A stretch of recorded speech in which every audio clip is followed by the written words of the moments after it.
rise for the pledge, please. Pledge allegiance to the flag of the United States of America and to the republic for which it stands, one nation, under God, indivisible, with liberty and justice for all.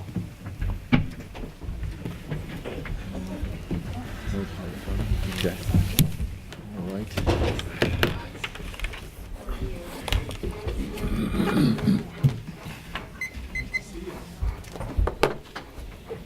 Welcome, everyone. We start off the monthly meeting with recognizing the Employee of the Month.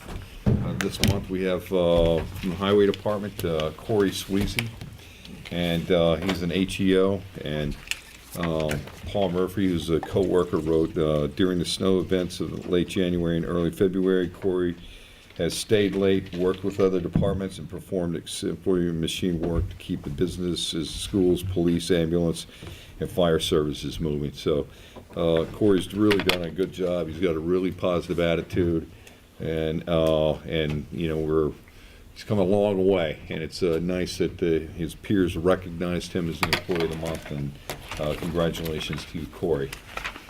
We've got public comment. There's nobody who'd signed up. Anyone from the audience would like to make public comment at this time?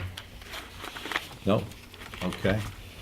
I'm going to close the public comment section. We have board presentations, DPW equipment, Gary Gillespie.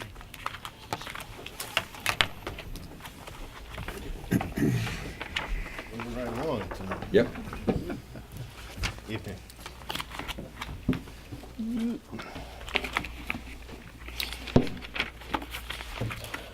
You hate to seem like I'm always coming here for equipment from you all.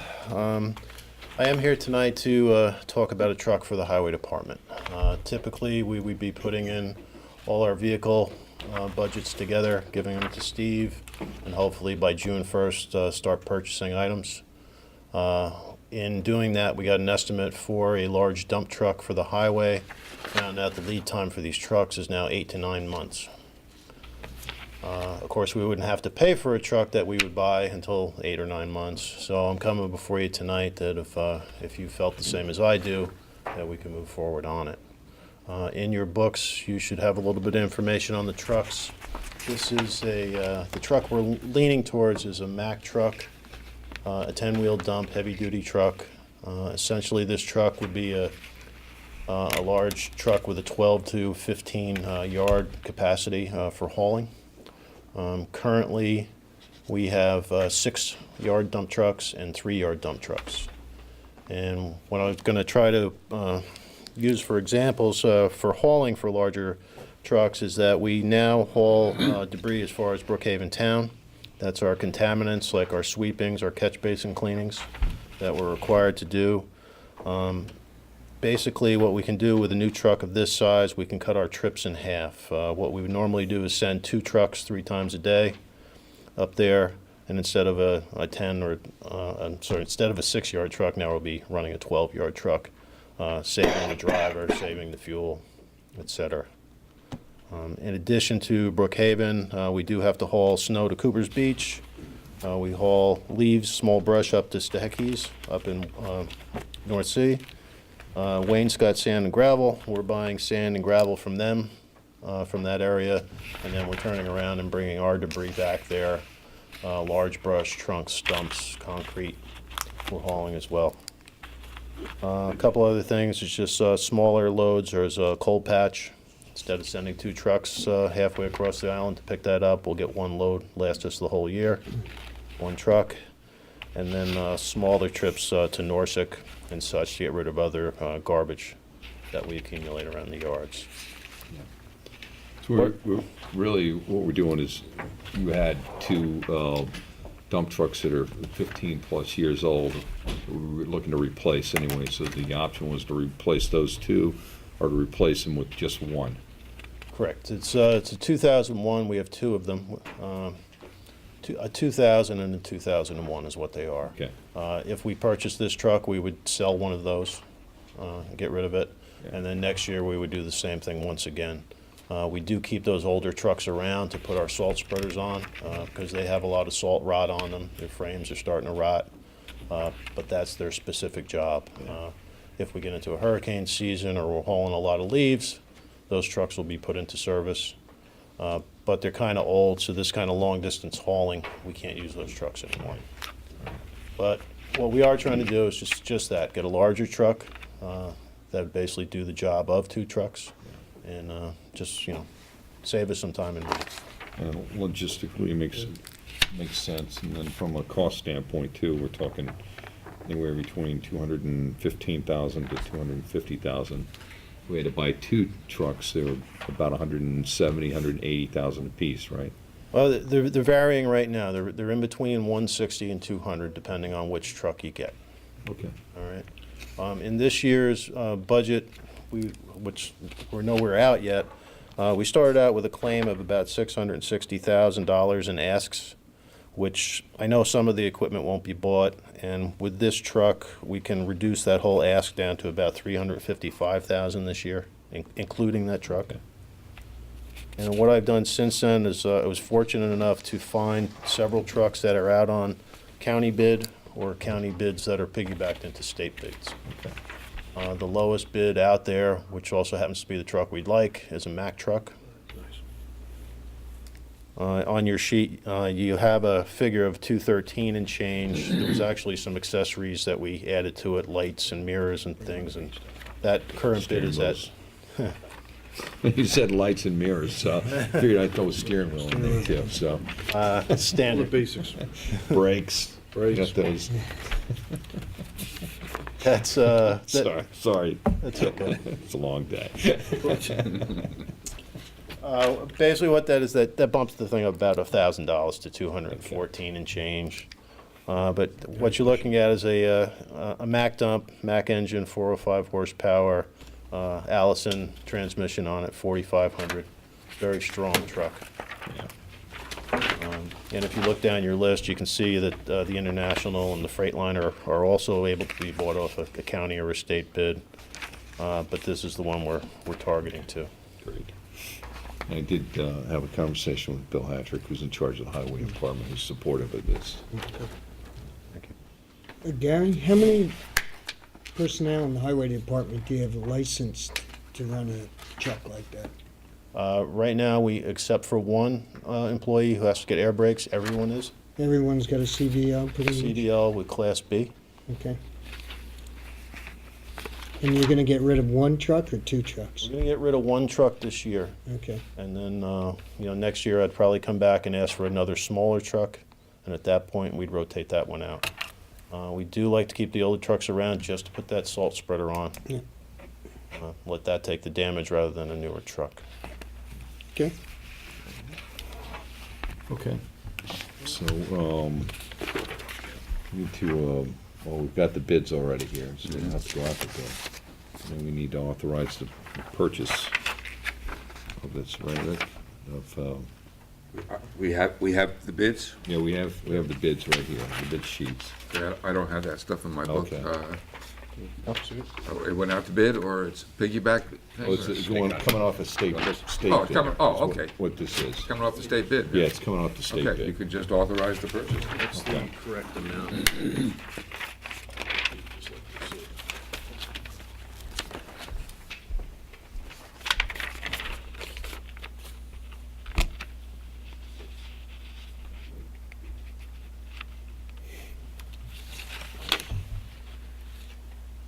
You could, yeah, so- it's okay. off the state bid, so you Yeah, can authorize the purchase. So I'll make a motion to authorize the purchase of the Beam Mac, yeah,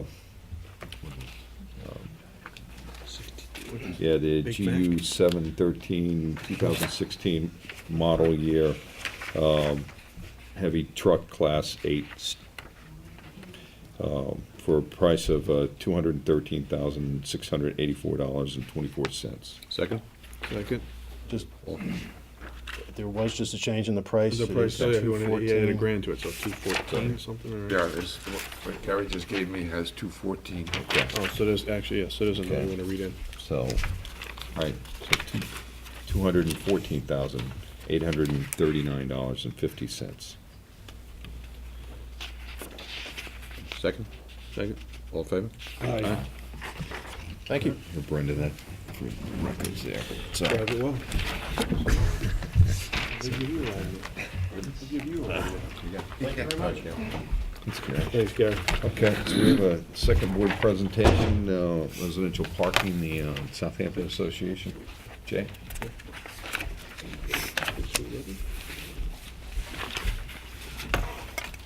For the record, Jay Deasing from the Southampton Association.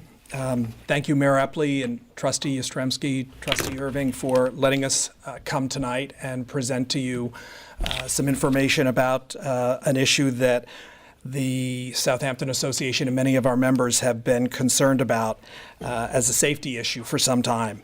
Obviously, houses and accessory structures are getting bigger.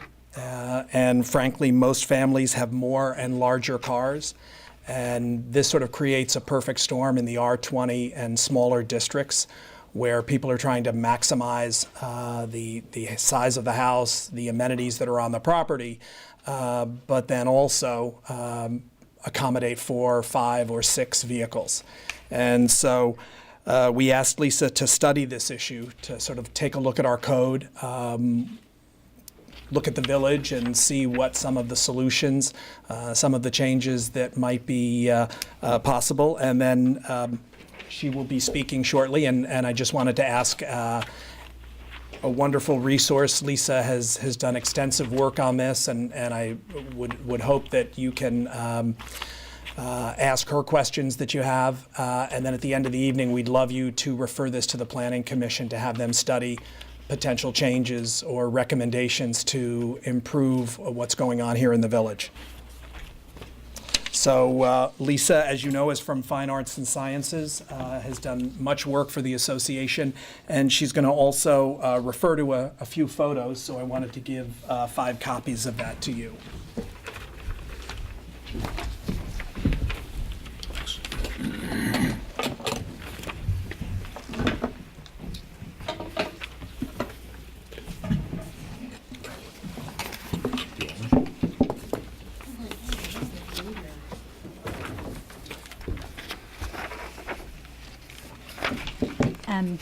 Good evening. Just for the record, my name is Lisa Lepori, as already introduced.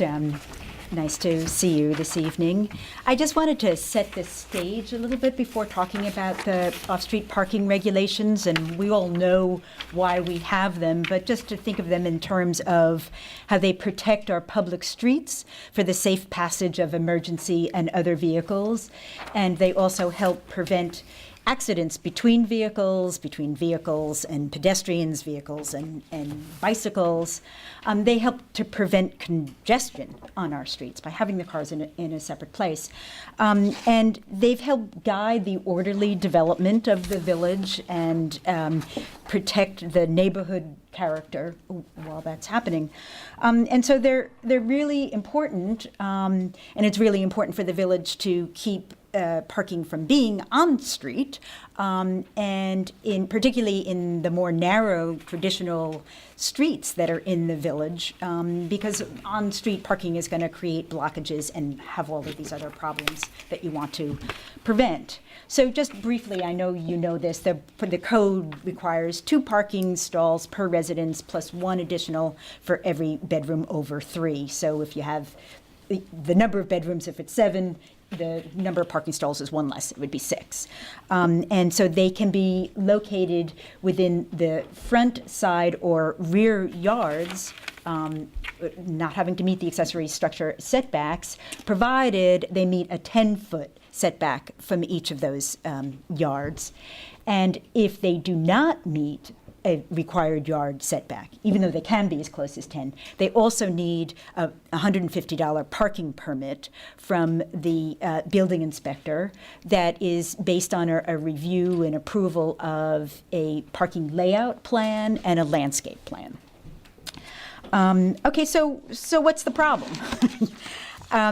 So as Jay already mentioned, we're seeing larger size homes. We're seeing some of the traditional homes being, a lot of tear downs for much bigger homes on these small streets, on these small lots in the R20 zone and smaller.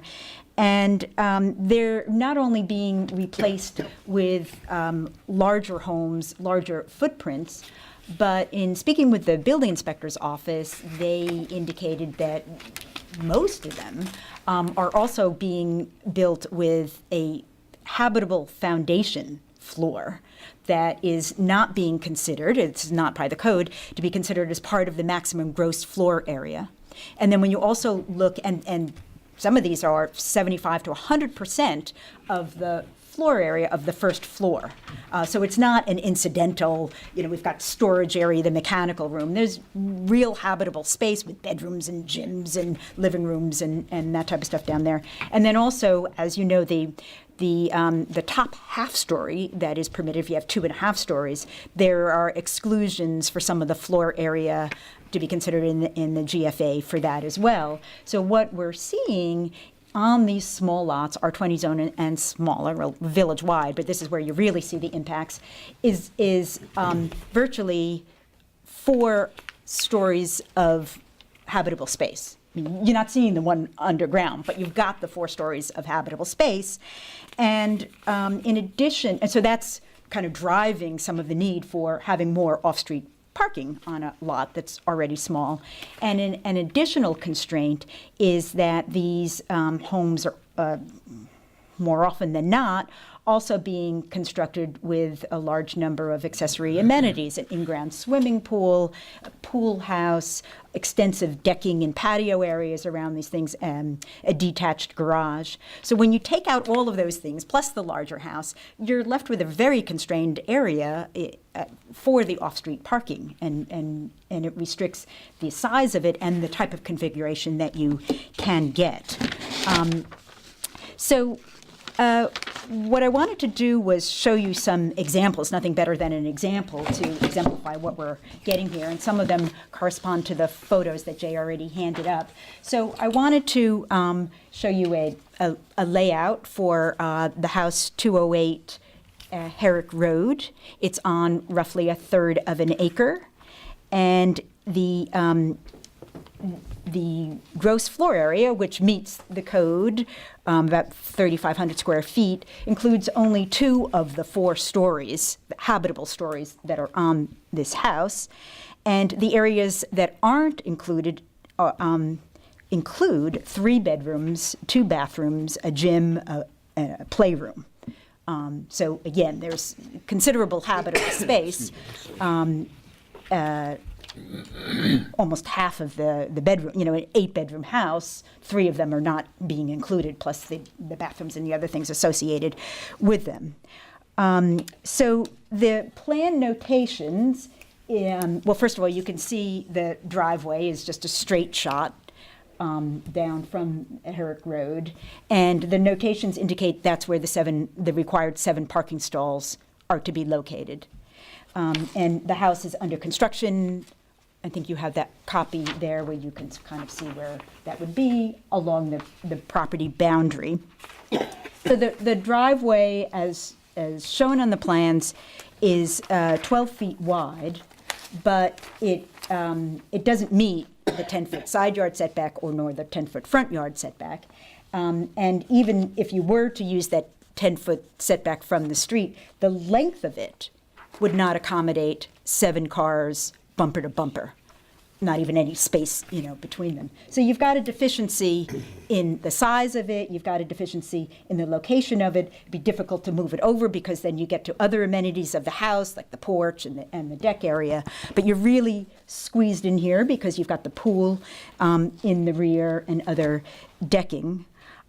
So you also, by having this stacked configuration, you can have as many as 1 to 6 cars that would have to move in order to allow somebody to leave this house. And so you're going to have kind of the backing out of a number of cars, kind of valet-style juggling and maneuvers and back and forth. And if this is happening, if this house needs, which it does, 7 parking stalls, you're going to have this happening on a regular basis. Somebody's going to be coming over to use the pool. There are all these other people who are living here and their guests. So after a number of times of doing these maneuvers, people may just start to park on the street. What's the length of that driveway?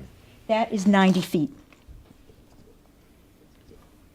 So whereas, and that includes the area, the 10-foot setback area. So you take that off, that's 80 feet. You can push it back a little bit perhaps, but there's, this is what was approved, and this is what is being built. So you have a problem with all the cars coming out. Once they come out, they're maneuvering, they're using up the roadway for doing all sorts of maneuvers and turnarounds. And plus, you would assume that some of the required parking would have to be on the road on this plan. So that brings up safety problems. And then another example is the 240 Little Plains house, and I believe this has been brought to your attention before.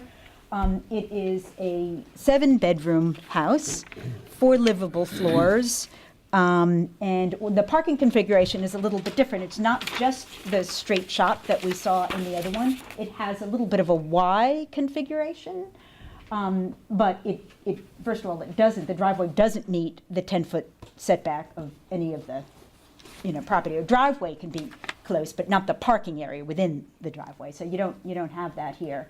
And let's take a look at that little leg over here.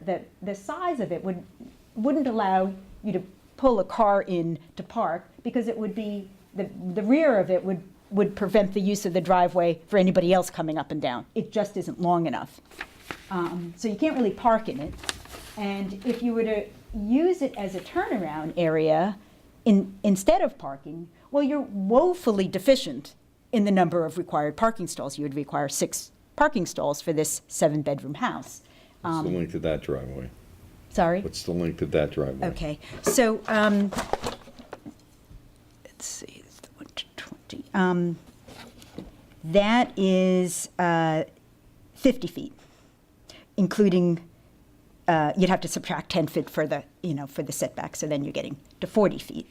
Part of the other issue with that driveway is that it comes right up to the house, the curb of the house. So there'd be a concern that with the width, you'd open up a door. You wouldn't be able to open up the driver's side door without hitting something. So it really seems like it was kind of jammed in there without any consideration as to how it would actually work. And on the other side, there are some hedges, and you wouldn't want to see the hedges coming down either, because that's some of the buffer, even though there's not 10 feet to that site. And there is a gate here, making kind of questionable what was intended beyond it. So some of that area that I was just telling you, the 50 feet,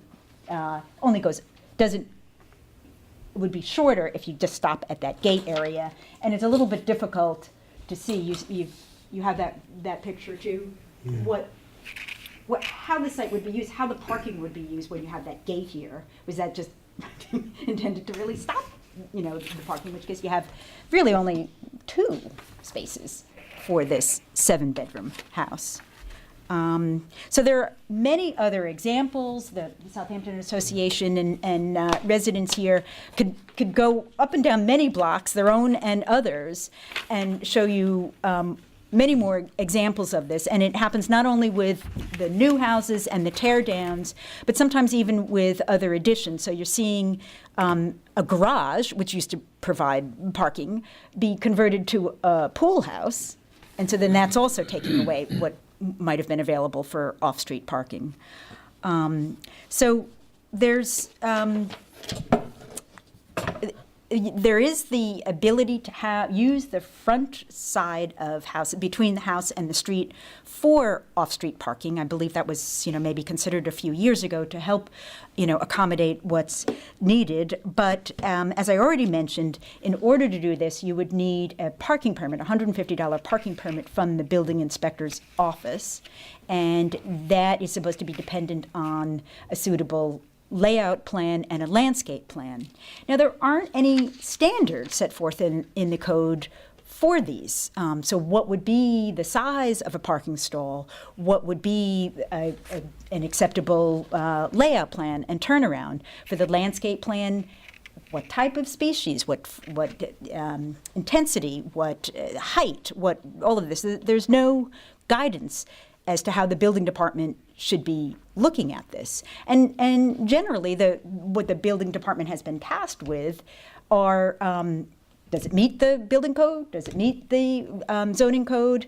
Yes or no, you get your permit. But here, this is more of a discretionary a review because there aren't standards. And one of the boards that has been empowered to use their judgment and to have discretionary power in looking at how a building would fit with the character of the neighborhood and with the way that it relates to the streets and the size and all of those factors is, as you know, the Board of Architecture Review and Historic Preservation. So they do look at residences, and they have been looking at landscape plans, but this issue of the parking layout seems to be falling through the cracks a bit. And it is something that it should be brought to the attention that it is something that is part of the layout of the house. You have to integrate what it is that's being proposed, the house, with how you could accommodate the parking for it. Otherwise, it doesn't work. And this isn't an unusual or unique review process for thinking of how you're going to accommodate off-street parking when you're reviewing building. It happens, it's a regular process when you look at the village business district, for example. So there's a maximum lot coverage that you're allowed in the business district for a building, but you also have to meet parking. And if in order to meet your parking, you might have to have a little less building area. You have to meet both. And that's something that needs to be considered kind of an integrated review here in order to prevent the problems of not having safe and acceptable off-street parking to prevent this overflow and hazards that would come onto the village streets. And we're seeing it more and more. There are examples, the residents have examples of seeing where cars have been parking on the street in front of some of these new houses. It's not just a theoretical problem. And it's a concern that we're asking you to address by sending this issue over to the Planning Commission immediately to look at. You've sent other things, but this is a hazard that that really needs to be addressed. Now, what could we do about some of the houses that have already been approved without adequate parking that could be affecting the village streets? And by the way, by having a particular homes or several homes now using the street for parking, that could be kind of a precedent setting and giving the message to others, non-residents and others, that, oh, we can park on the street here and walk to the beach. So it could be setting up another whole mindset that is not what is intended, I believe, to allow street parking for beach access. So again, you have another concern. So I'd like to throw it to your attorney. What do you do with something that's already been approved? But you have such good rapport with the builders and with homeowners and with developers in this community, kind of putting together some sort of a cooperative, heads together. What could we do to improve this so that it doesn't become a safety hazard? If the village were to be more aggressive in enforcing the on-street parking bans, these people, residents or developers might have a little bit more of an incentive to work with you to try to come up with something better, improved than what they already have approval for.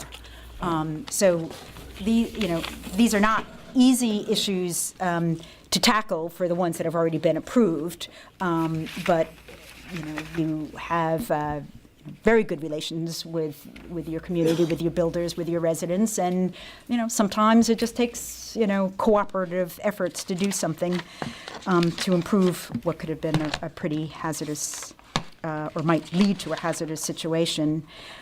So the pending and future applications really need a critical review of the off-street parking. It has quite a number of problems. It seems to be growing. The residential real estate trends are for bigger and bigger homes. So it'd be a very good idea to catch this now, to act on this now before it gets pandemic. So, I you have any think questions? also included in this has to be the definition of a bedroom. yeah, And that's really kind of one of the things that Michael and I have been talking about lately is that, there are different interpretations of a bedroom in the building department. And the Department of Health has a definition that we need to codify. And that's the way it is. Because people will say, I've got the living space in the basement, but we're not building it. They get yeah. approval on a 4-bedroom place, and it shows up in the real estate magazine as an 8-bedroom place, and they have parking for 3 spots. exactly. And the health department has standards that Right. seem to work. They look and see whether that could be. I think that's the key. And Lisa, the other aspect of that 10-foot setback is really, Problem. it's a problem. It's something that we need to look at, because traditionally in most of the housing in the village of Southampton, the traditional housing, there were shared driveways. Most of your older houses, the driveway went right down the property line. And they're small lots. And if they redesign the house or build a new house or add on to the house, it's very difficult to put any kind of parking unless you put an unsightly parking right in the front of the entire neighborhood. So that's another area we need to take a look Yeah, at. And because the parking garage calls for a 5-foot setback off right, the detached garage calls for a 5-foot setback, but the parking is 10 requires feet. 10 feet. So it doesn't even line up. It doesn't line up. And again, it seems to need a discretionary review. I understand and I totally agree that having, using up some of the space on the side of a house going right up to the property boundary is what was traditionally done, and maybe that makes the most sense for the whole layout of the house, of the yard, for the street, all of that. But one thing that we need to consider is those traditional houses may not have been having 7 and 8 bedrooms requiring 6 parking stalls. There might have been just Not originally. not originally, right? So now that you're having something else much bigger, with all of this juggling required and so forth, the parking has to be designed a little bit better. And so maybe the driveway could go right up to the edge, but the parking be a little bit further, like an angle parking, something like that, to look at. And, not calling for a huge turnaround area on a half-acre lot or smaller, but some way to accommodate the cars without using the street for doing all of these maneuvers and multiple ones. Right, and the other comment that you said, and is really, the attorney has to take a look at it, is going back to these violations. And really a classic example is your Little Plains Roadhouse. That builder was well aware of his parking situation. The driveway was to extend beyond those white gates, and never did. And those are issues that we need to address. In fact, an earlier plan that I saw for that, and I think it was the one that the building permit was based on, showed the driveway going almost to the rear, going into a garage. The pool house in the rear was split between a garage and a pool house. Correct. That wasn't what was built. That wasn't what the C of O was based on. That wasn't any of that. So I don't really, I leave that for you to think about. Yeah. Yes, I appreciate the presentation, the information, the research that you've done, and it's something we're going to pass on to the planning commission. So Thank you. Okay. you. Any other comments in reference, to anybody would like to make comment to the presentation or anything? Okay, I think the presentation spoke for itself right there. Okay. Thanks, Jay and Southampton Association for providing that for us, so. Okay, so no more board presentations. We've got a public hearing, local law, tax cap override. So I'd like to make a motion to open the public hearing on local law number, we have a local law number yet? It'll be number one if we Number adopt it. one. Yeah. Local law authorizing a property tax cap, property tax levy in excess of the limit established in general municipal law 3C. Second? Second? Favor? Aye. Aye. So this we do every Number one. year. And Rick, do you want to summarize? Yeah, this is something we do every year. It authorizes the Board of Trustees to adopt a budget that exceeds the so-called property tax cap. It doesn't require that you do it, doesn't mean that you're going to exceed it, but it authorizes you to. If you don't have a local law authorizing you to do it, then you can't exceed it. But you don't have to use this, it just gives you the authority to use it. And the only thing that is new this year is, as I mentioned at a prior meeting, there are now provisions in state law where for governments that do not exceed the property tax, property owners can get a rebate, a tax rebate. In fact, I just got one recently from a school thing, so some of you guys may have also. But if the village does not exceed the tax levy when they adopt the budget, taxpayers can later get a tax rebate or a credit on their income tax returns for your not having exceeded it, but only if the local law authorizing you to exceed it has been repealed. So rather than a normal repeal process for repealing a local law would require a public hearing and everything else that goes with a local law, rather than having to go through that meaningless process where you don't use this authorization, I've added the provision this year that if you adopt a budget that does not exceed the tax levy, then you can subsequently repeal this local law by resolution so that taxpayers can get the benefit of a tax credit. So that's the only thing that's new. Yeah, I also like to make comment, we've done this every year, and we've never exceeded the tax cap. Correct. Since the 2% tax cap. And also, this is highly recommended by NICOM that you do Right. do this. And our budget numbers are actually coming in very, very well in preliminary budget, so. But yeah. Any other comments? It's a public hearing, and anyone from the public would like to make comment? Okay. Okay, so why don't we take action on this, so. Yes, you can make a motion to enact this proposed local law as, Let's close the We gotta public close the hearing public first, so hearing I'll make a motion to close the public hearing. Second? Second? All in favor? then it would be a motion to enact this local law as local law number 1 of 2015. I'll make that motion. Second? Second? Need a roll call vote. Trustee Yaz? Aye. Trustee Irving? Aye. Mayor Epley? Aye. So moved. Great.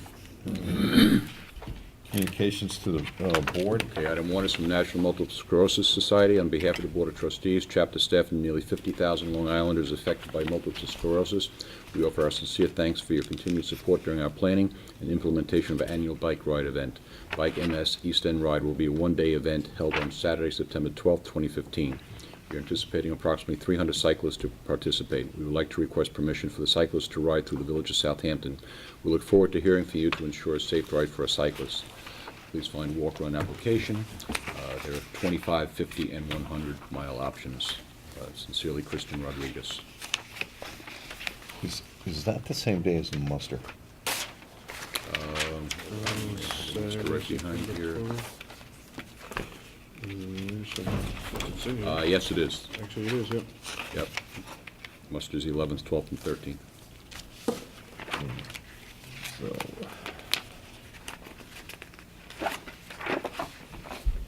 I'm sure the route is gonna go right through there.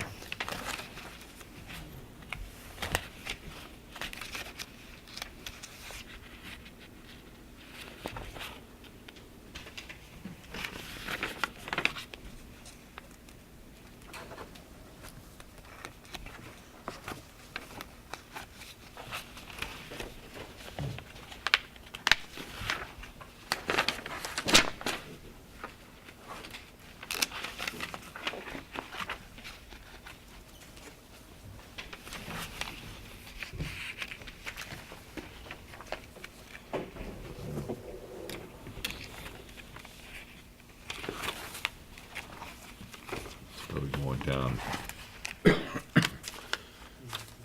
Halls Neck Meadow to Gin to Old Town Wickapog and then into the town.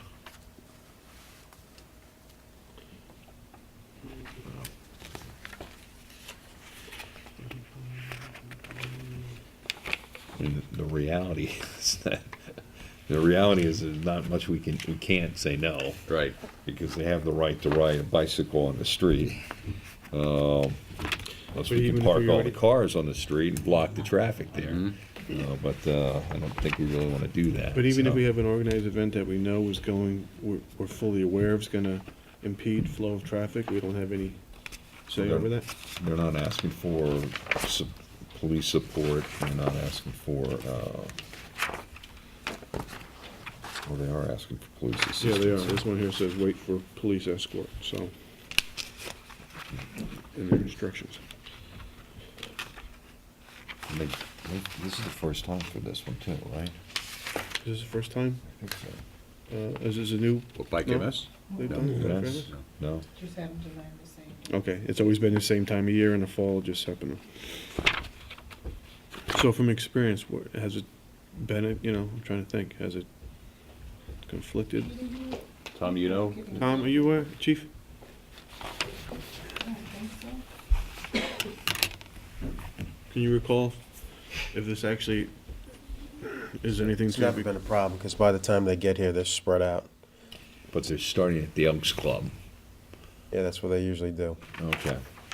Yeah, I wonder if they're staggering they start at Elks Club and then they end up going right into the village and then, Maybe we can ask them to change the route. yeah, You know, they have 6 Yeah. months to do it. right. They just stay on Hill Street. Yeah. Because they're on, Or if they come down First Neck and just go down Gin? That way? Like Cooper's?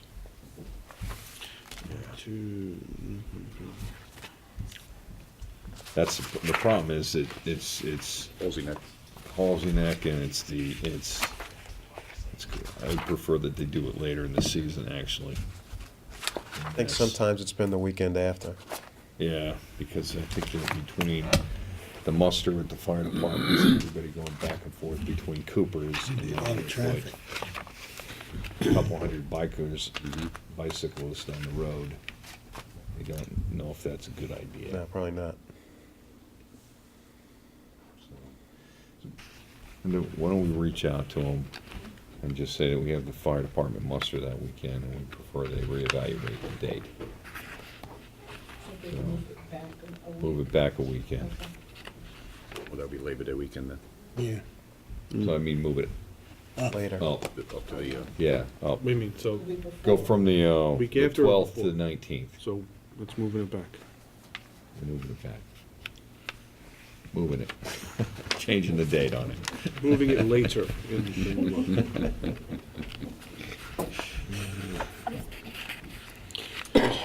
Yeah, 'cause it's just that, yeah, too many Well, opportunities. Speaking of the muster, for- that's right up next, so. Okay.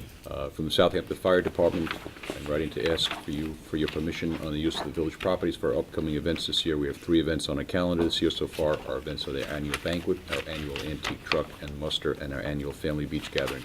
We have the dates and locations for each event. Annual Fire Department, Flying Point Ball Field, Thursday, June 4th through Sunday, June 7th.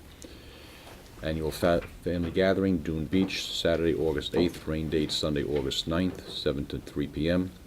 Annual Antique Truck and Muster at locations at Agawam Park, Pond Lane, and western half of Cooper's Beach parking lot. Dates September 11th, 12th, and 13th. If approved, the attendees will start arriving at Cooper's Beach at 12 p.m. on Friday, September 11th. Our department will begin setup for the event at 5 a.m. on Saturday, September 12th on Pond Lane. The event will run from 8 a.m. through 4 p.m., and then all event attendees will return to Cooper's Beach for the night. Agawam Park will be cleaned up by 5 p.m. on Saturday and will be gone over first thing Sunday morning. Cooper's Beach will be cleaned up by 10 a.m. on Sunday morning. In addition to our normal muster activities, we are looking for ways to make this year's event more open to our community and to people who may not know what a muster is. We are still in the planning stages of this idea, that have gone to other musters, have seen how they involve more of the public and make it an event for everyone, not just the community of fire buffs. I would like to see if the board would consider allowing us to use more of Agawam Park this year to have vendors and exhibits, sort of like Septemberfest. We're not looking to throw a party in the park, but have the opportunity to maybe exhibit some of the antique apparatus, spots for some vendors to come in and say like art booths, or maybe some local restaurants would want to put up a tent and sell some of their products. This is supposed to be a self-sufficient event. It's becoming harder and harder to sell food and merchandise to support the event, especially with more and more departments just bringing their own food. So we're thinking of selling spots and bringing in a variety of things that will hopefully bring more people to our event and into our village. We really do not have a set idea yet, but want to see if the idea will even fly before we start talking up too much. Thank you, Michael Kemp. Rich, you got any comments? I mean, he pointed out, the concept for it of expand, just expanding to be just more than just the activities are based around the competition of the fire departments. And again, that really, it's for us to decide how, if we want to let that grow to something else. And I know that's been a discussion with a lot of different events we do. So, obviously that the fire department and so forth notwithstanding, they are asking to kind of maybe morph this into something else, and that's why it was, they wanted to bring it to the board, because it's been used a particular way. It does draw a good crowd, and that varies from year to year, but they do draw good crowds in other departments. But this does kind of bring it into maybe something a little different. I don't know. I mentioned maybe bringing in some ideas. He mentions what other musters and other communities have done, maybe elaborating a little bit more on that. But, that's why it was, obviously discussed to bring here. I know they've had a reduction in the number of departments that have participated. over the Yeah, I last mean, that couple could be, of years. and that could be a hit or miss based on, weather, and other events, conflict and stuff, Right. So sometimes they have, great turnouts. I mean, they still have departments that do travel, far up from the Right. island and upstate, as a matter of fact. So, again, it's just, a couple ideas being thrown around to try to, to spruce it up, to, again, not make it so just considered just a fire. Sure. But again, that's clearly for us to decide. Michael, you ready? I was gonna say, can they put together something, Well, that's what, that's what I was thinking. I would really have him maybe get a especially little on more, some of the upstate musters? Yeah. And like a little more concrete as what he's referring to other places. I was gonna say have him bring in something a little more, what he's actually, maybe photos or whatever, something of what he's witnessed in other areas. And then perhaps we can go from there and make a better decision on it. So why don't we do this? Let's approve the 3 events here, your banquet, the family gathering, and the antique muster. And then how the muster works out, we can I mean, We'll work with as him on that. as a group, is there anything that we would be against? I mean, because if he's talking about music, I mean, is there something that you could think off the top of your head that you would be like, nah, we don't want to go that way?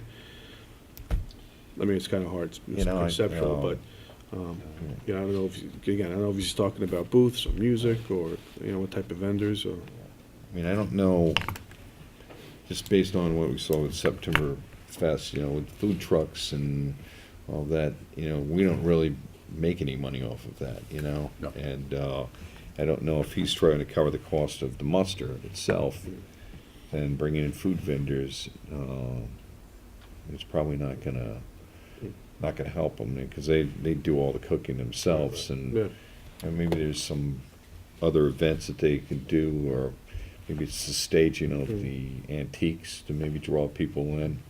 I'm thinking maybe even have the ability to put some other antique trucks in different spots in the village to generate some. And I was doing some Yeah. other areas where there would be restrictions on park usage, like right now, typically it's been used along Pond Lane and the grass and sidewalk. Yeah. And the park itself, as, other than some camping areas, you know, foods preparation areas for the Right. visiting departments, that's kind of, as for most things, are off limits. Is that still something you would encourage, or maybe incorporating some space over there?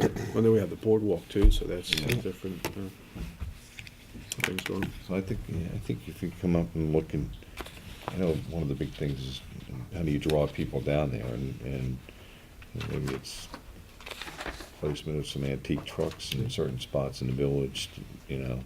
They ran the Yeah. ferry rides, you know, concurrent Right. with it last year, so I Yeah. actually thought it may have been an issue, actually worked out okay. It was pretty good, so. And I think even more so with the new Yeah. boardwalk. Yeah. All right, well, I'll We'll tell work with him them to, on this. So. yeah, I'll tell him to get a little more Okay. specific on what he's thinking. Yeah. All right, so you want to make a motion to authorize the fire department's 3 events here?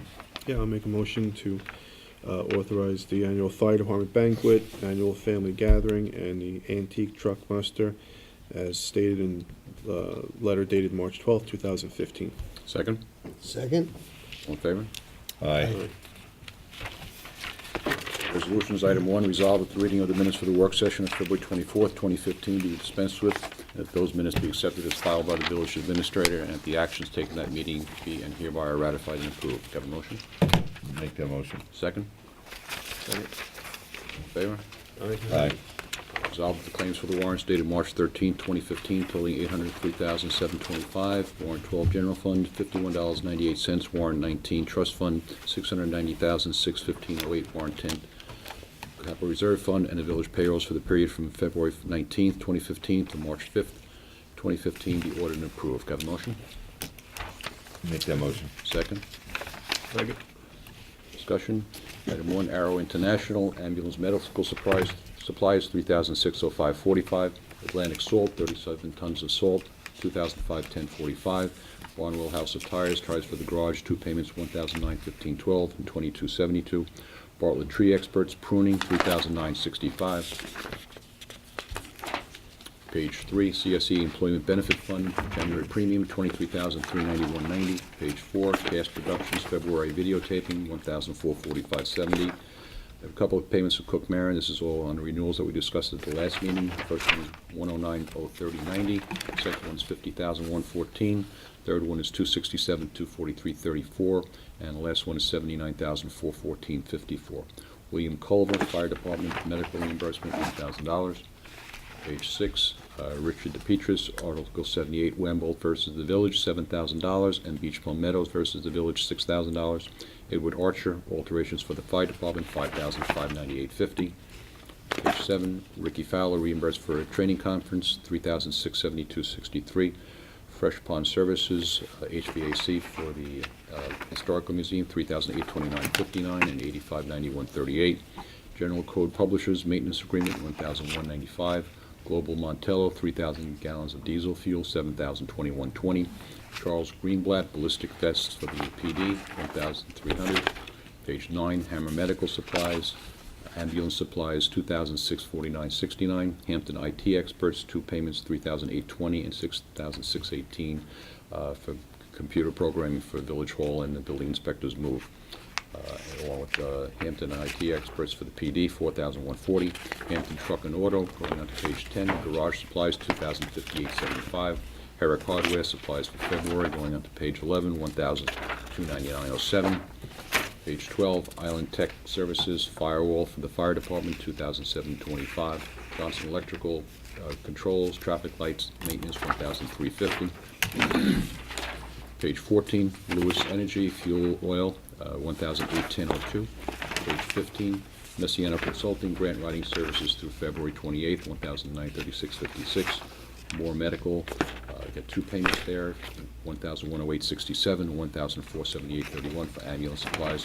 Organ Water Supply for the garage, going up to page 16, $3,581.94. Patricia Munn, Medicare reimbursement, $1,007.10. National Grid for the Fire Department, $1,031.85 and $1,132.88. Norfolk and Sons Carding for February, $4,185. Tara Oliver, reimbursing training for the court, $1,264.61. Page 19, Pearson Septic, taking care of that explosion in the collapsed house, $4,500. Pine Barrens Printing, beach permits, $4,342.43. Priority Dispatch, PD training, $5,390. PSE&G for the fire department, $4,464.29. For the buildings, $3,262.94. For streetlights, $7,097.73. And PD, $6,389.76. Page 20, Bronco Cleaning Supplies, $4,112.99. Sadie Levine, the balance of the 5/31/14 audit, $8,583.33. Sheridan FBI Training Academy, $1,148.66. Page 21, Southampton Youth Services 2015 membership, $7,500. Page 22, Sprague Operating, 2,700 gallons of gas, $4,482.54. Suffolk County Water Authority bill, $1,186.47 for the buildings. Page 23, Taylor Sportman's PD Clothing, $1,605. Anthony Tohill, Legal Aid Society versus the Village, $1,250. A couple payments to Trias for plow parts, $1,059.98, $1,765.86, and $1,028.20. Another payment for plow hitch assembly repair, $4,415. Page 25, Verizon Wireless for February, $1,266.98. WNG Service Heating Coil Repair for 470 Hampton Road, $5,440. Page 26, WNG Service Contract for the Fire Department, $4,900. Wainscott Sand and Gravel, 1,200 tons of salt, $14,453.88. WB Mason Building Inspector Desks, $27.85. Page 27, Whitmer Associates Roof Hooks for the Fire Department, $1,182.05. And Woods Men's and Boys Boots for the PD, $1,078.42. Last warrant is a capital reserve warrant. High-Tech's fire and safety gear, 16 sets of turnout gear, $35,012.38. JP Mulvey upstairs plumbing hookups, $3,430. And two identical payments to Pierce Manufacturing for the two pumpers. The final payments, we took delivery, $326,086.35 each. Further discussion? All in favor? Aye. Resolved that the Board of Trustees hereby approves the attached schedule of budget transfers to eliminate overage for the period February 24th through March 12th, 2015. Have a motion? I'll make that motion. Second? Second. Discussion. Item 1, $10,748 into legal contractual from workers' comp. Item 2, $5,000 into garage overtime from garage supplies. Item 3, $5,000 to building inspector contractual, $4,000 to ARB contractual, with $9,000 from trustee special project. All in favor? Aye. Item 4, resolved that the Board of Trustees hereby approves that with respect to the village general election to be held on Friday, June 19th, 2015, the polling place shall be the Levitas Center, otherwise known as the Cultural Center, Southampton on Pond Lane, Southampton, New York, and the polls shall be open from 9 a.m. until 9 p.m. Have a motion? Make that motion. Second? Second. All in favor? Aye. Resolved that the Board of Trustees hereby approves the hiring of Ryan Gilly as a grasshopper for the Parks Department at an hourly rate of $10. Have a motion? Make the motion. Second. All in favor? Aye. Resolved that the Board of Trustees approve the appointment of Michael Reed as a probationary member of the Southampton Village Volunteer Ambulance. Have a motion? Make the motion. Second? Second. All in favor? Aye. Aye. Resolved that the Board of Trustees hereby approves the hiring of Amanda J. Lindsay as a PSD1 effective March 13, 2015, at an annual salary of $42,436. Have a motion? I'll make that motion. Second. Second. Discussion on this. She's the, at the last meeting, we had hired another individual for this position who the next day actually told us that she'd taken a position with another organization, and that Ms. Lindsay, who was the number 2 candidate, was a very close second, and scored actually the same on the test and everything. So this is a replacement of the person who never actually started for us. So, yeah. All in favor? Aye. Resolved that the Board of Trustees hereby approves the release of a performance bond in the amount of $20,000 to Calvin Klein 2001 Revocable Trust as recommended by Jonathan Foster, Building Inspector. Do you have a motion? Make the motion. Second? Second? All in favor? Aye. Resolved that the Board of Trustees hereby approves the following payments from the capital reserve account subject to permissive referendum. High-Tech Fire and Safety, $35,012.38 Fire Equipment Reserve. J.P. Mulvey Plumbing, $3,430 from the Facilities Reserve. And Pierce Manufacturing, $652,172.70 from the Fire Truck Reserve. Do you have a motion? Make that motion? Second? Second. All in favor? Aye. Discussion items, brought up at the last meeting, the concept of possibly raising the reimbursement to the ancillary board chairs and members. We compared it to East Hampton Village, where the chairs are $62.50 a year and members are $47.50. And the question that came up is as far as the volume, comparative volume with regard to the applications heard. So I reached out to East Hampton Village, and compared to what we have up here, last year for 2014, the ZBA in East Hampton had 73 applications, we had 47. The Planning Board in East Hampton had 10, we had 31. And the ARB had 44 in East Hampton, we had 176. So I don't know if you want to, defer this to when everybody's Yeah, I forward or... prefer to have the full board to discuss this. I mean, currently we pay, what, $2,000? It's $1,000 for the chair, and it's, I'm sorry, it's 2,000 and 1,000. 2,000 for the chair, 1,000 for the And East Hampton pays $62.50 and $47.50. for the chair, $47.50 for the board members. So, I mean, and the volume of applications and the work that they do, it's actually an insult, actually, to pay them that amount of money. So, I would like to have the full board here, but I think we need to go back and think what a fair compensation would be. And Well, those meetings, as I stressed before, have gotten so much longer yeah. that it's pretty unfair what we're compensating them Yeah. for. That's The true. zoning board only had 47 applications? Yeah, that's what Diane gave me. I can't believe that's accurate. That's like 4 a month. Yeah? We have a lot more than that on every month's agenda. I'll Yeah. double check that. It could be. But you could Yeah, could that have doesn't ones that indicate how look- many yeah. carry over each Yeah. month. Yeah. But I still, seems like that's low. Okay. I could be wrong, because I visualize how many cases we have on each agenda, but some of them are carryovers, so. Right.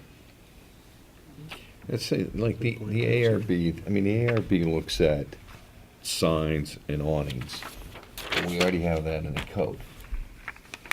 You Right. know, I mean, should the ARB even be looking at, I'm just throwing some questions out here, I don't know the answer to this stuff.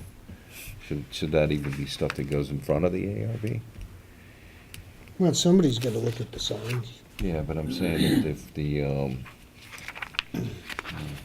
building department's looking at them already, and the specifics are, Right, but a lot of the signs have a reflection, depending if they're Yeah, going in a historical building That's or true. they're going. I'm just thinking in terms of ways to Cut the- To lighten cut the the- load off the ARB. That's what, Tennis courts and swimming pools. oh. Yeah. Well, I mean, let's take, let me use Meadow Lane for an example. The tennis courts all are in the front yard. So Right. every tennis court has to go in front of the ZBA, On the planning board. or the planning board, right? And, Some of them go in front of the ZBA, but But if Most they're, of them if go to they're, the if the planning tennis board. court's in the front yard, if they're down on Meadow Lane Yeah, and the tennis you're court, right, you're right, they do. then every one of those applications, and they can't put them in the backyard. They could, but they'd be on the beach and, We, the tennis court or swimming pool or any other accessory structure in a front yard on the ocean is a pretty routine right, grant, so long as they're set back, yeah. the normal distance from the street. In fact, the code has a special provision that on an oceanfront lot specifically authorizes the zoning board to grant an application for accessories in the front yard if it meets the street setback requirement. But usually the delay in those applications, those go very quickly. The delays come when the applicant hasn't fulfilled his application, there's missing information, and they come back, and that's why you see consistently these long schedules, because they're incomplete applications. It goes back for why does an incomplete application Right, end up in front of the board? and That's that's what- why we went to Nelson Pope and Voorhees and And that's why the next part is, is on here. Funny how you should mention it and bring that up. Wonderful segue. segue. Segue right into number 2. So I think we're all in favor of doing something to improve the compensation. We'd like to have the whole board here. So at the next meeting, I'd like for us to come back with numbers to compensate, recognize the board members for their work, and recognize that they're doing what East Hampton's numbers are, and that they are doing a significant number of applications more than what our sister village is and around. So, good. okay. Which leads us into Nelson Pope and Voorhees procedure review. I brought this at the last meeting. We had a couple of comments in reference to that. I forwarded those to Chick Voorhees. He made adjustments on the proposal here, and it's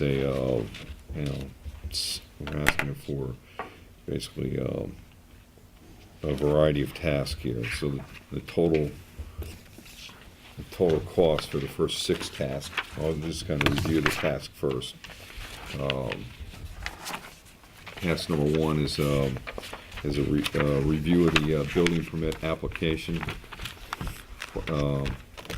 Task number 2 is the application procedures, review and recommendations of that.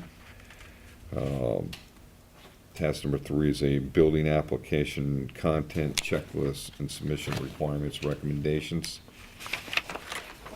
Task number 4 is a drainage and sewer stormwater management standards, developing those. Task number 5 is a preparation of form format for the building department use. Task number 6 is project input, which would involve public information meetings with the trustees and vet out the recommendations. Task number 7 is a revision based on project input and final recommendations. And those first 6 tasks together is a $29,000 number. The task number 7 is a budgeted at $4,500. It's a fee at time rates. And then, if necessary, an 8th task, which would involve an environmental review.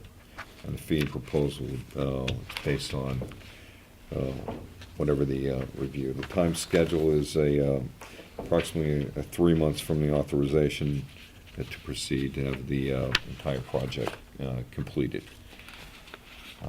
Any further comments on this? I think, so it's something we need to do. So, Very thorough. yeah. So I'd like to make a motion to authorize us to engage Nelson Pope and Voorhees for their building application content and procedures review proposal for services dated February 12, 2015, and revised on March 3rd, 2015. Second? Second? All in favor? Aye. All right, good. We'll call Chick first thing in the morning and just let him know to begin the process here. And, let's see, sell the fire department pumpers there. Do you want to read, Yeah, you want to read that letter into it? as long as you know what 7311, 7312, and 7314. With the recent purchase of new equipment for the Southampton Fire Department, a chance to recoup some of our funds has presented itself. Last year, we took delivery of a new 7311, and this year we've just taken delivery of a new 7312 and 7314. This presents us with 3 used pieces of apparatus that we now need to surplus. In the past, the fire department has asked that we donate our used equipment to funds such as the Terry Farrell Fund or to departments that are in dire need of usable equipment. When we were designing and working on 7311, we were told by a distributor that there was not much market for this unit, and our best course would be donate this unit. As we were designing and working on 7312 and 7314, we were told that we would possibly see around $28,000 to $30,000 for each of these units. Now, 1 year later, and the expecting depreciation, we have begun asking questions of our distributors what they would suggest. It was at this time that completely unexpected a reseller contacted me and asked if he can come out and photograph our apparatus to give us an idea and possibly list our apparatus for sale. He came out, took the photos, and recontacted me with his opinion and is now waiting to hear back from me to see if we can go forward to sell these 3 trucks. His opinion that we could see $28,000 to $30,000 for 7311 and $35,000 to $40,000 for 7312 and 7314 each. What I would like to ask is if you give me your blessing to list these trucks for sale and see if we can recoup funds instead of just donating these units. Michael Camp's Jeep. Yeah, like, you know, I don't know if you recall the last piece. It was a much, much older piece of apparatus, but we donated it to a department upstate. And as I said, usually that's when it gets donated, when you have a department somewhere in a little more remote areas that don't have budgets that more populated municipalities have, and they're in dire need.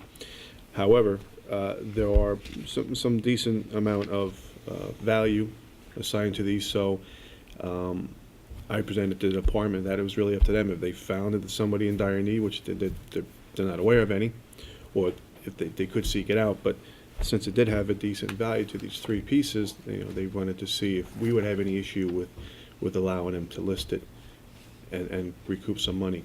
And the second part of that was, and which I guess direct to you as well, Steve, is funds received from that, where would that then Go back into the be cap reserve. allocated? You know, how would that go back? You know? Back to cap reserve. Okay. And that's really what the chief wanted to know. He, like I said, just wanted a blessing to see if he could go out, and then if he has the authority to go out and list him, or who does that? We do that as a board, or he does, Give you know, him has the process. You give him the approval to go out and list it. Okay. That's what he's, I think we should, you think, right? yeah. Steve, is there any benefit in donating?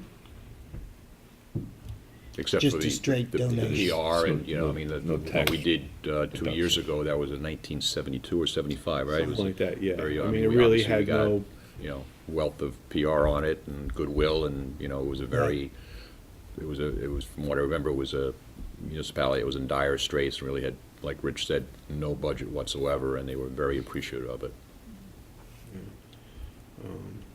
and usually something like this, it's not to say that still wouldn't end up happening. You know, somebody could buy this and use it again for, it would still go to a department who has that has limited funds, so it's just not, you know, going Right. for free. You know, it's still at a much discounted price to, we just bought a new piece of equipment for Sure.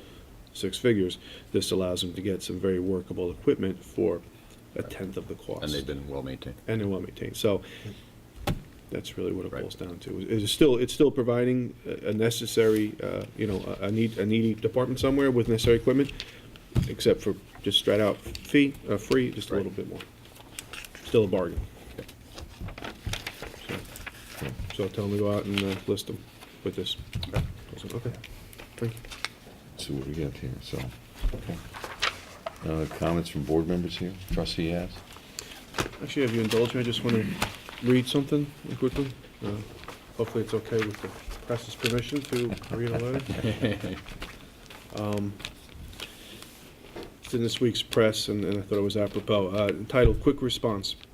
I would like to compliment the responsiveness and professionalism of the Southampton Village Police Department and the Southampton Village Volunteer Ambulance Corps. I was hosting a dinner party at my home in Southampton Village last night when suddenly one of my guests slumped over in her seat in a dead faint. Fortunately, another guest was a doctor, and he advised me to call 911. The ambulance was in my driveway before I hung up with 911, and within perhaps 3 minutes, the police and 7 or 8 medical technicians were in my kitchen with our friend, who by then had started to come to. The care and respect they gave to the situation was so impressive.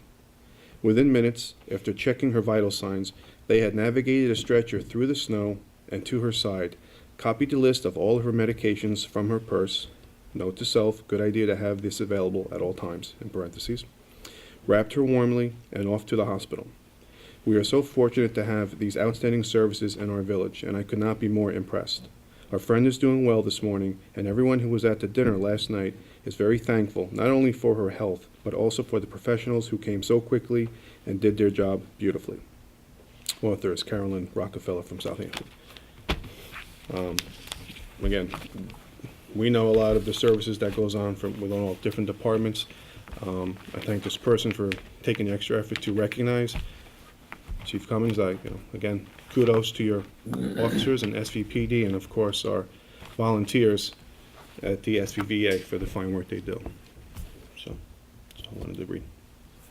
Good point. They do a great job. Yeah. Quick, responsive. Yeah. Trustee Irving? But just to elaborate a little bit on the parking issue that was brought up earlier, I think it's great that we send it to the Planning Commission because there are a number of issues to look at and try to see if there's resolve.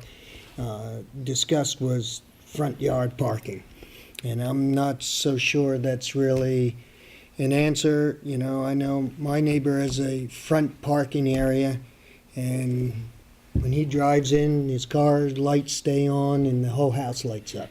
So, you know, I'm not sure that's an answer. I think without a doubt, we got to take a look at the setback.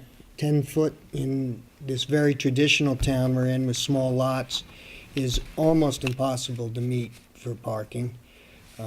That needs to be taken a look at, and we need to look how we can go back and address parking issues in places that they become obvious a violation and cars are ending up in the street. Because so often a builder will build a house with 4 bedrooms, 5 bedrooms, ever what it is, but he has a finished basement. And you really can't force somebody to add parking based on the possibility down the road of adding bedrooms. And we need to be able to go back when they do put in 2 or 3 bedrooms in the basement or add on to their house and readdress the parking issue. Because without a doubt, it's tough on the side streets. And you are so correct. It's not only just, it's a safety issue. It's hard to get vehicles down the streets. You've got people going too fast anyway through our residential streets, and when they come to a roadblock, they're all trying to get around first. And, you know, eventually we're going to have a pretty horrible issue.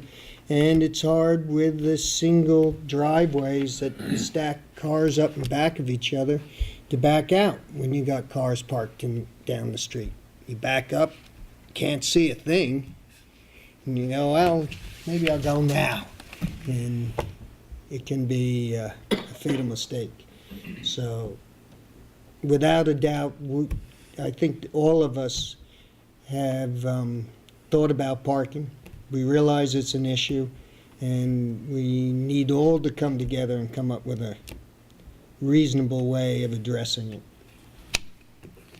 I'll just say, add something to that. And thank you for your presentation earlier, Jay, that you brought up.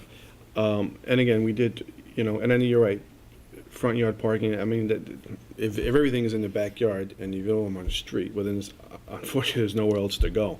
And we did address that with addressing curb cuts for circular driveways and the L shape and set turnarounds. Again, knowing that, where else are you going to put these? But that leads me to the second part of that, which I've mentioned many a time, which I still can't believe that it's desirable to shoehorn, a pool house, a pool, and this all in the backyard, and you end up with this photograph with the gate, which, again, in my opinion, I've said it before, And I know the industry says that's what people want to buy and that's what dictates, but, you know, if you don't want them to park in the front yard, and if you don't want them to park in the street, then where the hell is they gonna park? Which means then you have to eliminate stuff that they're shoehorning into the backyard, you know? Just a pool, no pool house, or just a pool house, no pool. I don't know the solution, I don't even know what's legally, but to me, I find that the issue of taking every inch of usable space.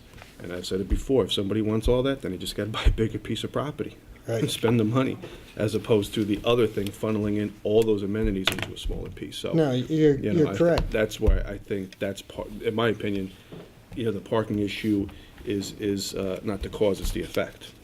The cause is, there's no other place to put the damn vehicles, Yeah. No, other you're than the correct. street.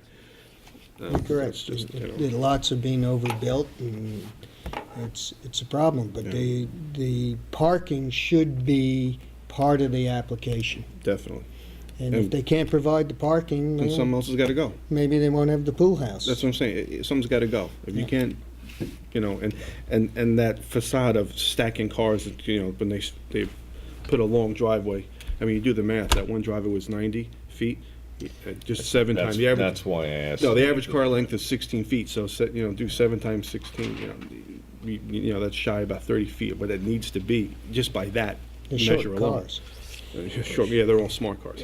So, you know, to me, I just find it ridiculous that actually is passable as a parking area. So, it's a No, that's driveway, but that's not a a parking classic example, is because the guidelines weren't enforced. area. Correct. Take the discretion out. Well, we don't really, you know, as was indicated before, we don't really have any guidelines. We don't. Go for Parking. residential off-street Yeah. parking. We have standards for non-residential.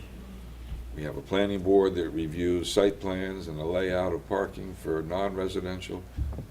But for residential, it doesn't go to any board for review, and doesn't necessarily have to, but, you know, right now it's with the building department, and there's no standards to guide the building department on, and they're probably paying attention to other things. And if somebody's showing that they've got X number of spaces, they're approving it. So we either need some standards to guide the building department, and if they have standards to look at, then they're gonna have to take a closer look at these things. Which is what It's they- either that or have it go before a board. I don't know if we want to put residential parking to go before the planning board or something. But we at least need some standards. Could we put the residential parking at the ARB then? Since the, Well, I don't know if you want to give the ARB, I'm just asking questions right now. you want to give them We need- something else to do that's going to take away from them focusing on, and the ARB certainly has the biggest agenda of any board. Right. So I don't know that you can expect them to take on parking too. I think it's either going to have to be standards, I think, yeah. Well, definitely. detailed standards to guide the building department, or Now we have, or it has to go before the planning board. no, we have to take the discretion out. Right. Or you could, a number of things that could be looked at. You could come up with something that says that if the parking requirement is less than X number of spaces, then the building department can handle it, you know, with guidelines. If it's more than X number of spaces, then it has to go before the planning board. I mean, that's another way, there's a number of ways, I don't know what's best or not, but, you know, in the older days, as you know, we were talking about smaller houses and a limited number of required parking spaces, and it wasn't a big deal where, you know, the site could handle it, but now, there needs to be a better parking plan, structural setup. I think part of what you said earlier is really defining and implementing the true definition of what a room is, bedroom. Bedroom And is, defines yeah. then that defines what the parking space requirement is with the Board of Health. yep. And then define the size of a parking space. Because if you've got an 80-foot drive and you've got an 8-bedroom house. I just, you know, yeah. Again, it's a fine driveway, it's just not meant to be Yeah. a solution. All right. Okay. Anything else, Michael? No, that was really it. Just two things. One is the moratorium is coming up on the 6-month time frame, and I think next month it Yeah, I does. think sometime next, I we don't. we haven't heard yet back finally with a final recommendation from the planning You know, commission. have we? they've been putting some stuff together, but we don't have a final recommendation. So I think, you know, we really need to do an extension on this moratorium. I didn't want to. I was hoping we'd have the work done, but I think that we've got to do some more public vetting of some of the stuff they've talked about. And that, and I think that we need to continue to, you know, stay on top of it, because I'm afraid if the moratorium, we don't extend it, then we're gonna find ourselves in a position where, I mean, all sorts of applications are gonna go in front of into the building department with the old standards. And I think there's been some good work, but we need to finalize some of this stuff. So I think at the next meeting, we need to be prepared for, you know, to extend that, whatever What are we you have to thinking do. time-wise? You know, I'd like to, 3 months? what's that? The only way to extend it is we would need another local law Right. that would extend it. And so the local law would have to be introduced, scheduled for a public hearing. Gonna have to go through all the required referrals, including the Suffolk County Planning Commission. And they're the ones that they're the ones that delayed the enactment the last time. There's no way to predict right now how long it could take to do that, but I don't think there's any likelihood that it's gonna happen before the expiration. Yeah, unless we could try to get on their first month in April agenda, first meeting in April, and get support behind an extension of it. Even if we don't, Steve, could you, if you think of it, email me tomorrow the filing receipt that we Sure. got from the state, so I know the exact date when it expires? I think it was around the 21st, if I remember, but And then I'll okay. take a look. At least I'll know what the date is then, and then I'll give some thought to Plan out, the best way of handling it. I mean, they're If doing I a lot of- remember right, I don't trust my memory anymore. In terms of the height itself, I think it was only going to change by a foot or so. Well, see, there's even debate at that point, because It's the other stuff that is Yeah. coming. I'm just thinking of ways we could deal with this if we're unable to complete an extension on a timely basis. If we have some guidelines from the planning commission as to the other stuff. well, Well, yeah. a lot of good stuff has come out Oh, of it. yeah, but some of those things in terms of, I'm talking about, for lack of a better word, architectural design, Right. stuff like that. Could you, Some of those things we could, Enact, you saying something we've been ready to enact already based on this? no, or- what I'm saying is we could pass those along as guidelines for the ARB to look at. And, you know, although they wouldn't be in a form where it would be law, the ARB I would think could certainly look at those guidelines when they review an application. I think the key elements on this whole thing are really the pyramid law and the sky planes are the big thing, because those are what really protects the privacy of the neighbors. and prevents the overpowering structures from being built close to property lines and forcing people to build towards the center of the, and that's been, the last planning commission, they got into a debate over if it's BFE +1 or +2, and does it impact your ability to participate in the flood insurance program if it's BFE +1? And half, some members of the planning commission said it did, and other members of the planning commission said it didn't. I don't know the answer to that, you know, so. Yeah, I think it's key to find out the response to that.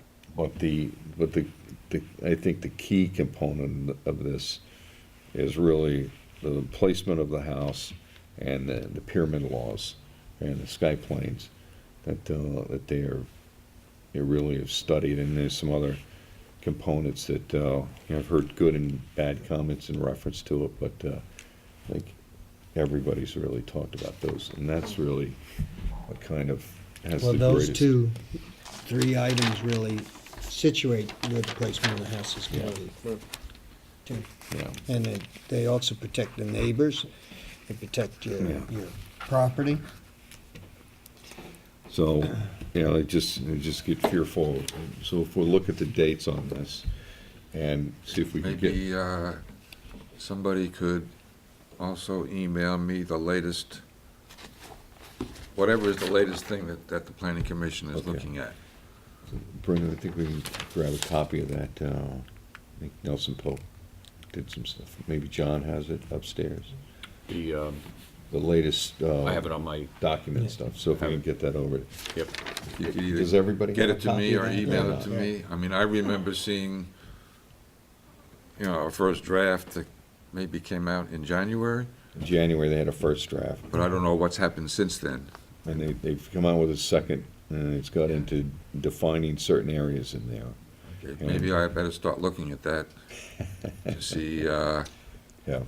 Maybe. and Yeah. when I'm looking Right. at the extension, let me Right. look at, and So we'll see get what all this. ideas I can come up with to cover us. We'll get all that stuff over to Rick, so that way we're. Want it to be emailed to you? You Oh, I don't care if it's emailed or use email? delivered. You know how to use email? We're on television, so I have to be nice to you. No. His daughter is an IT specialist, man. Rick's right on top of all the modern technology, so. He put his hammer and chisel down a couple of years ago.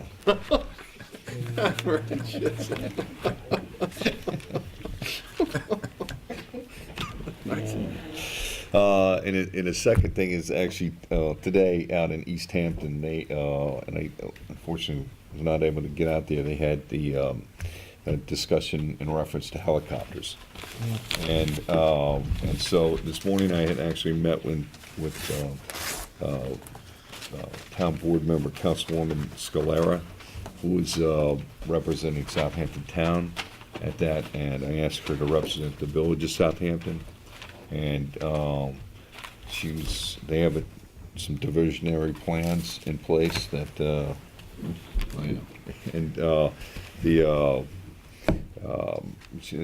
some diversionary plans for that airport and a few different laws that they've looked at, and we're very concerned about some of them and the impact that it can have on the village of Southampton and also Grubretsky Airport. So I told her that, you know, our position on that. She's probably, the meeting's probably over now. It was from 4:30 to 7, but you know, she was going to go represent us and give me a call tomorrow to talk about that. So, and then finally, I want to congratulate the Southampton Mariners varsity basketball for being the boys Long Island champs again. It's a Class B championship for the second straight year for the school. Congratulations to Coach Lamison and all the boys there. They did a fantastic job. We got a great program, a lot of fantastic young men, and very proud of them. And to accomplish this is quite a big feat. So it's a lot of schools they're playing against, a lot of very gifted athletes and stuff. And We're very fortunate to be represented, so congratulations to you guys. So, job well done. So, a second public comment? Anybody else from the public would like to make comment? Okay. Come on up. Just to add a little, I'm sorry, Bruce Bachman, 660 Halsey Neck Lane. Just to add a little bit to the traffic, the parking issue. Every once in a while we get snow, as you've noticed, and that will really be a real problem if we end up having more and more cars parked out there. I also think, I can't think of anything that will irritate the residents of the village more than the streets being blocked up. Many of the things we've been talking about, are irritating to some of the neighbors, or people don't like them, but this could be just awful. Yeah. And I just want to get that in the thought process. Thank you. Deborah?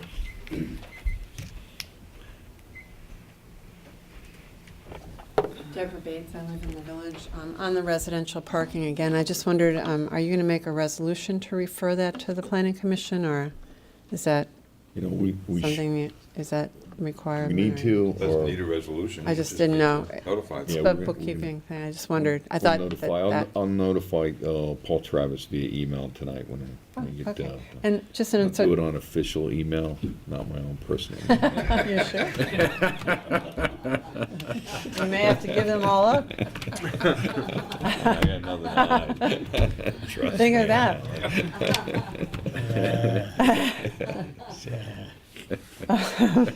Sorry, it's not counting against you. but- The other thing, this is kind of, pales next to the concept, the possibility of you releasing all your emails. But there was a stop sign that got taken out at the parking lot going from behind, I guess it'd be to Oak Street, Wall Street and Oak Street. There's a stop sign going down from Main Street, Okay, going east, I guess. But there was one coming out of the parking lot.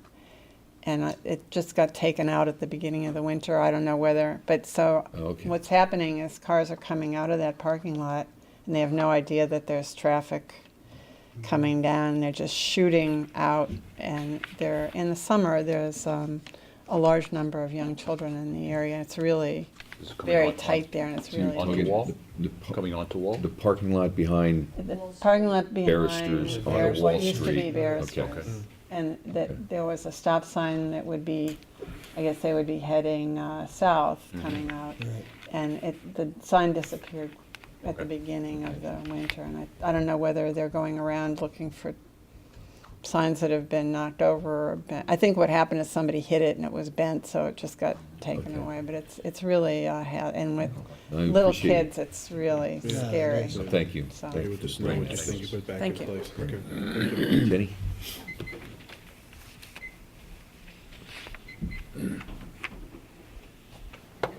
I want to thank you. State your name for the Service record, it. please.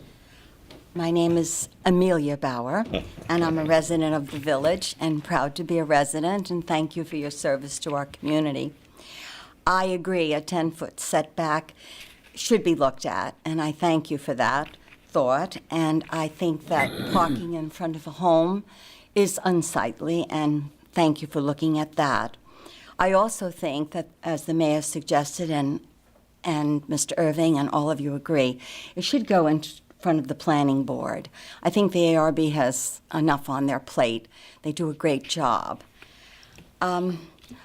Just as a matter of parking, it's not just the people that live in the house, it's the people that service the homes.